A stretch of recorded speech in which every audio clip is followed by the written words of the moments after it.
Hello there, everybody, and welcome back to Jay's Fight Talk YouTube channel and another episode of Liam's Fight Night Picks.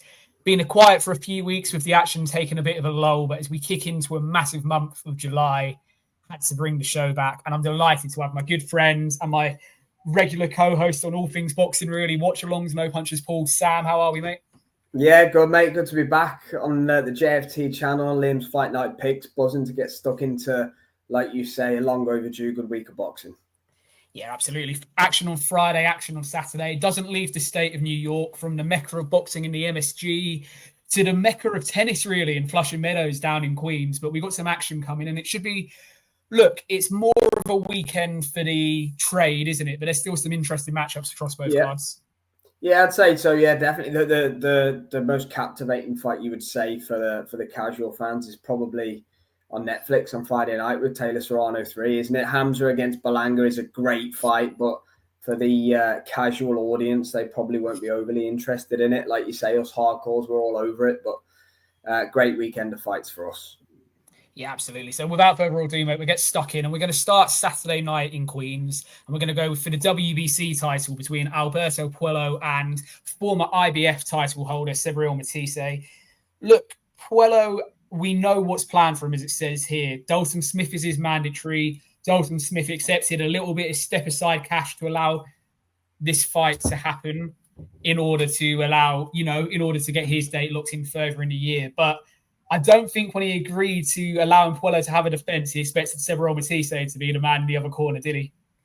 Yeah, no, Matisse is a animal. He is pretty much, I think he's either knocked out all of his wins or he's got one decision or something silly like that on his record.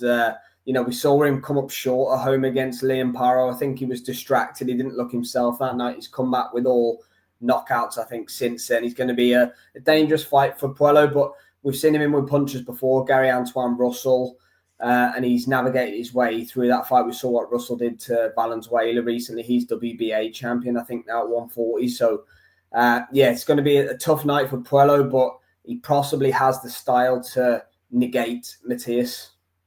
Yeah, mate, you just said it. Look, Matisse was given everything he wanted, wasn't he? A matchroom contract, a fight in Puerto Rico, and he just, for whatever reason, it didn't work out that night against Liam Paro. Obviously, Paro's since gone on to lose the belt to Richardson Hitchens, but it unfortunately didn't work out for him. He's come back with an 8th round and a 2nd round stoppage since. So he's been active. It's not like this is the first time we've seen him. It's all about, can Puello box for 12 rounds for me, isn't it? If Puello's able to get into a rhythm and box for 12 rounds, you could see him winning probably 8-4, 9-3 on the cards, but Matisse just needs a moment, doesn't he? As we say with so many of these fighters, all he needs is one moment in a fight, and it completely turn around, can't it?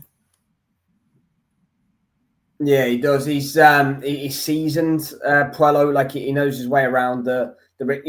Like I said this. Can't remember who I said it to. All of his attributes and his style, everything with your eyes tells you that he should beat Matisse at the weekend. But as we'll get into in a moment, I've just got a little niggling feeling in my mind for Mr. Matisse on Saturday night.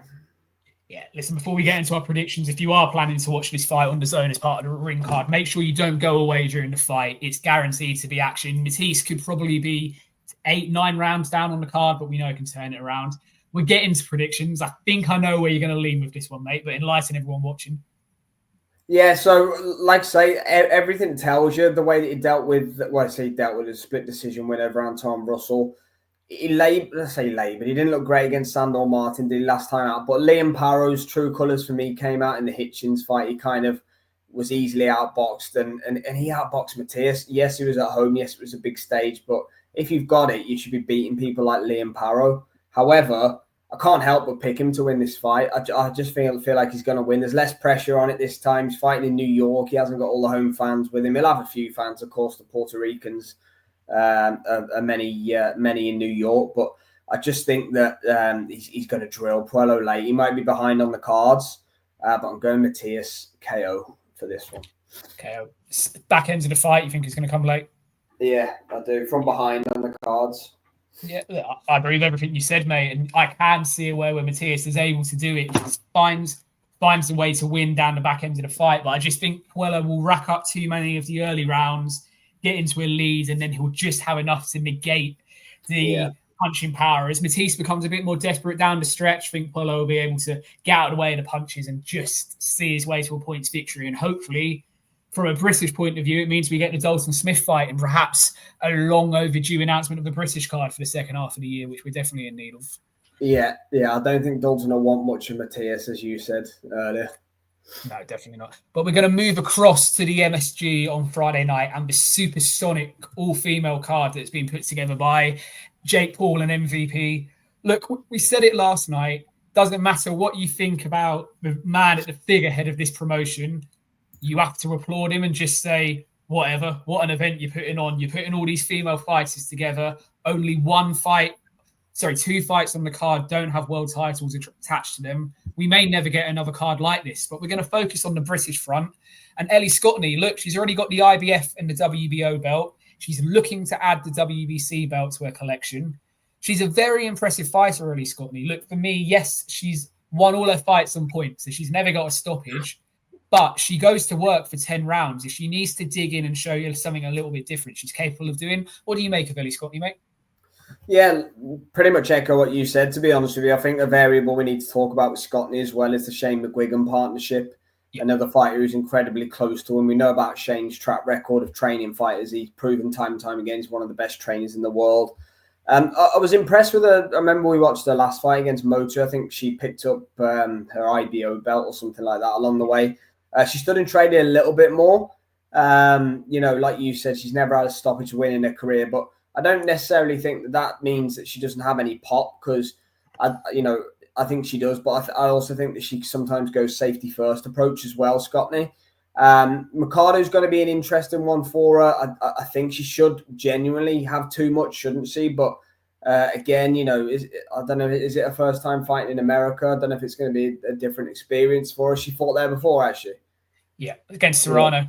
When she lost to Amanda Serrano when she went up to this. Sorry, Scotney. I mean, Scotney. Sorry, yes, Scotney's first time in America. Yes, it's going to be a different experience for her. Fighting. I'm not comparing it to Anthony Joshua, but we saw what happened to him when he first went over against Ruiz. But the only thing that would stop her is for me, something like that happening. If she's on it and boxes well, I don't really see how Mercado can beat Scotney, to be honest.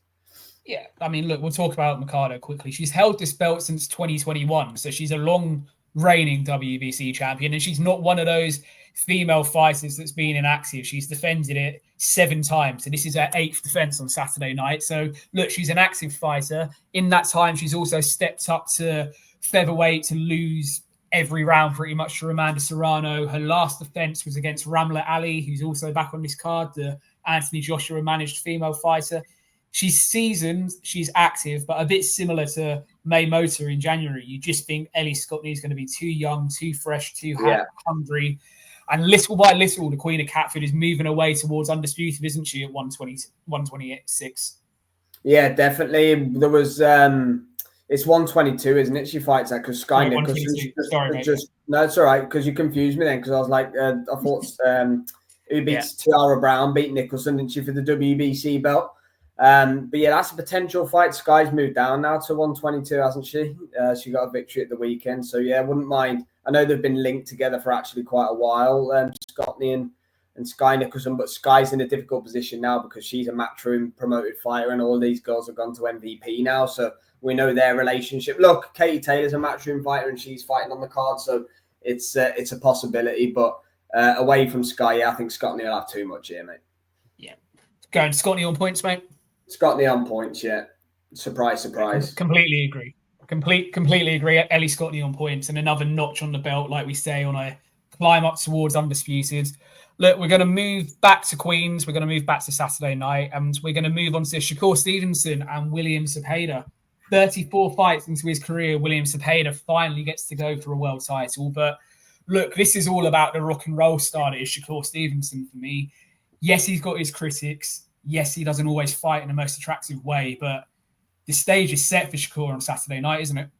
Yeah, no, it really is, mate. Cepeda should have a fantastic style for Shakur Stevenson to showcase his ability. He needs that. We saw what happened when he fought, I want to say Conceição. He fought and beat Conceição. I can't even remember the guy's name now, where everyone in his hometown were leaving. It's beat me now. Well, I'll have to look it up. But yeah, anyway, all the home crowd were leaving. Then he fought Josh Padley. Fair enough, it was meant to be Kid Austin, wasn't it? Who's had that great win over Tevin Farmer. Obviously, Zepeda having his links to Tevin Farmer as well. Went 24 rounds, pretty much life and death with him over the past 12 months. And Kid Austin goes and blows him away inside a round. Doesn't look great for Zepeda, but as I said on the show last night, it doesn't always add up, does it? The mass behind it, but the style Zepeda has, the style Shakur Stevenson has, Turkey and Eddie, anybody who's backing Shakur, they've got to be in his ear on Saturday night saying you need to go and make a statement. Yeah, completely agree, mate. Look, Zepeda should be tailor-made for Shakur Stevenson. Look, it's not his fault that he lost the Kid Austin fight. He went out there and done what he needed to do against Josh Padley in February. He actually worked out that the way to get rid of Josh Padley was to the body. And once he started putting the body shots in, look, Josh Padley's admitted himself. He said, I hadn't done a single body conditioning spar in 5 months. I definitely didn't have time in 3 days. It was the obvious way for Shakur to win that fight, but it's the fact he recognised it and made the adjustments. I think we said in the fight when we were watching it, Zepeda, look, more fights, but it's been at a certain level. We've been saying the last year now of us doing what we've doing, when's Zepeda going to step up for a world title? And I've certainly been thinking it the last 2 or 3. You just hope if he does lose on Saturday night, as I think we're both leaning towards, it doesn't completely derail his career and he's able to come again. But let's get on to a prediction, mate. Yeah. WBC title on the line. How does this fight go? Yeah, I've toyed with the Shakur stoppage. I honestly have, but I honestly can't pick him to stop anybody. I hope I'm wrong, and I'll kind of be going, knew it if he does stop Zepeda. But Zepeda can bang. Let's have it right. He's a puncher. Shakur should outbox rings around him, if we're being honest. But if he has an off night, if he's not right there, if Zepeda picks his performances back up after what happened with Farmer, could be in a bit of trouble. But yeah, I'm going to play it safe and go Shakur Stevenson wide UD. Yeah, I'm in a very similar camp to you, mate. I would absolutely love to see Shakur make a statement and get a stoppage, but the smart money is on him to win it wide on points, and I'll lean that way. But similar to you, I'll be saying, I thought you could get a stoppage if he does do it on Saturday. Yeah. But look, it's a cracking matchup, and hopefully this is the start of Shakur being active, picking up more belts, and the superstar that's there. You know, but your boxing career, you don't last forever. You don't live forever in this game. So the time is now for Shakur to kick on. 25 years old, matchroom Turkey behind him. It should be a big 12 months if he's able to come through. Yeah, absolutely. Yeah, move on to the main event then, mate, in Queens on this Ring 3 card. It's a fascinating kind of came out of nowhere matchup at 168 between Edgar Berlanga, Edgar Berlanga and Hamza Shiraz. Berlanga, of course, 8-9 months removed now from the Canelo Alvarez unification fight, where he was dropped early and then looked rather happy to last the 12 rounds rather than sliding away to a stoppage defeat and becoming another body for Canelo. One fight since for Berlanga, came in 1.5 pounds overweight. Yes, he won it inside 3 minutes, but there's got to be a few question marks there about where his professionalism's at, doesn't it? If he's willing to come in overweight for a fight. Yeah, Berlanga couldn't be bothered that night, could it? It was the last fight of his matchroom deal. He was publicly going back and forward with Eddie Hearn, and it was just a case of get me the fight and then my deal's done and I can go and explore free agency or X, Y, and Z or whatever it was. He's lucky, in my opinion, that Turkey's paying him for this fight, but Turkey's paying him for this fight because he has tremendous faith and belief in Hamza Shiraz, who's arguably his favourite fighter, not called Tyson Fury. We know Tyson's is his ultimate favourite, but Hamza's definitely up there as well.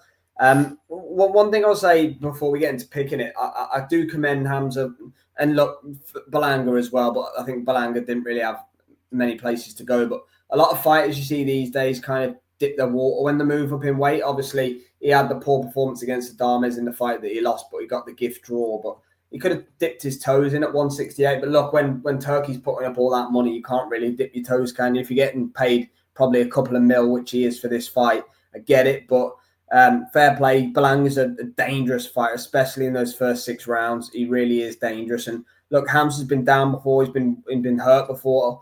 So is Berlanga. Berlanga's obviously been down as well. Outside of Canelo, I think he's been dropped in one other fight as well. So, yeah, I'm interested. It's a good matchup.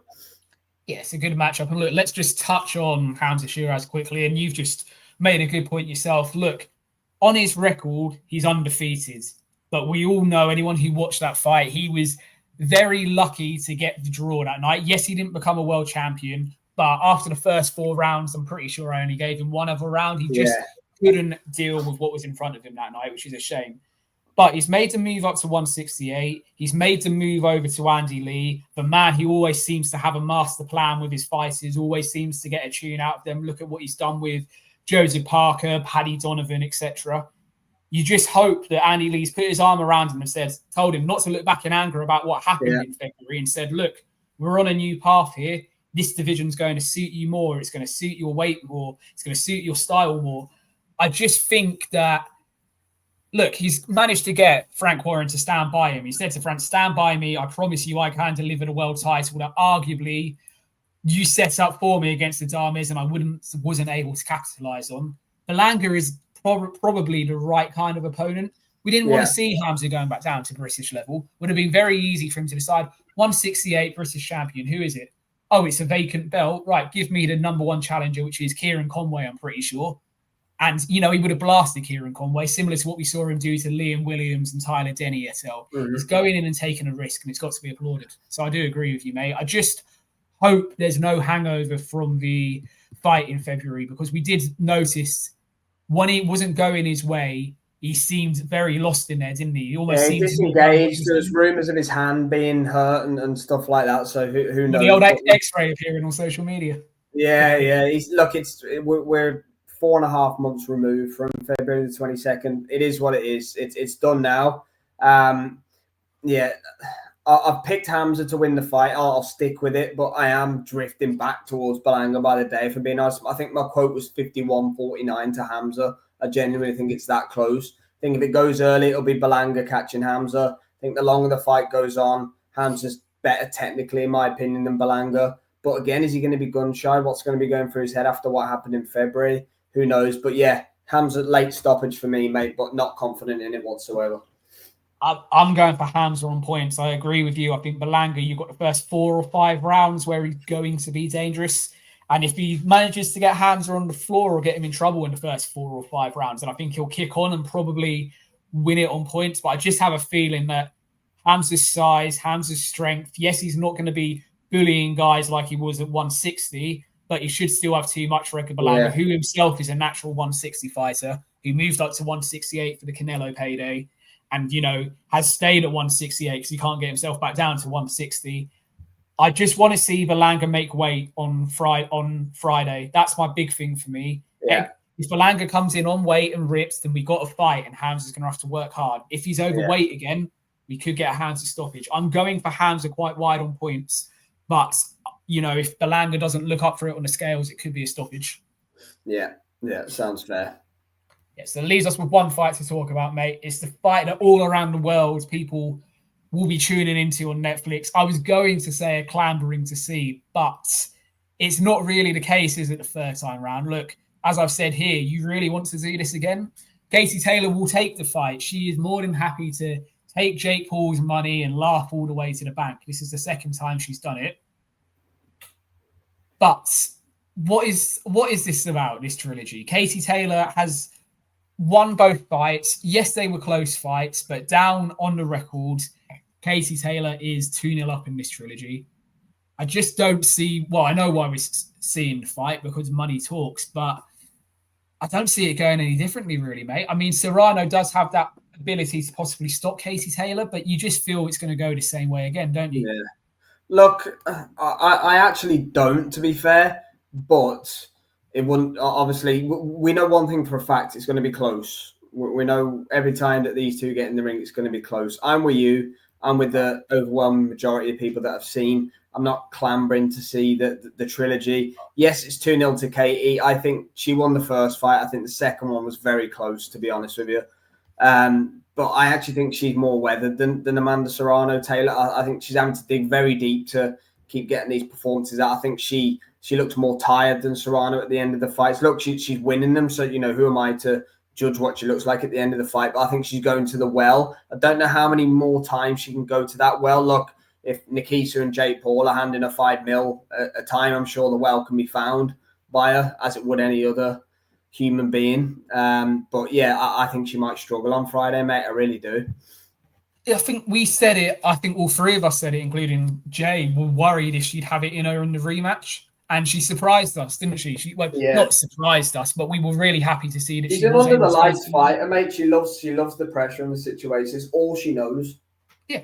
All she knows is fighting. All she knows is getting into tear-ups. And for whatever reason, Amanda Serrano and Katie Taylor bring the best out of each other. So for the 20 minutes this fight goes, cue a first-round knockout. But for the likelihood 20 minutes of this fight going, we're going to get blood, guts, and thunder, as John Fury would say. It's one of those fights where at times, Katie Taylor may have to roll with it. She may have to weather a storm, like we've seen in the first two fights. Rounds 4, 5, and 6 have all gone the way of Amanda Serrano in the first two fights because she's pushed on strong, hasn't she?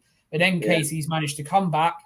She's electric down the back end of the fight. She's able to find a way to maybe get battered as she was in the second fight, but then dig in, get back on her boxing, and just outlast her opponents. Katie Taylor has always looked knackered at the end of fights. Even 8 rounders back in the early days of her career, she looked knackered, but she's winning. She went out and lost to Chantel Cameron, who's also on this card, and then she went and avenged the defeat.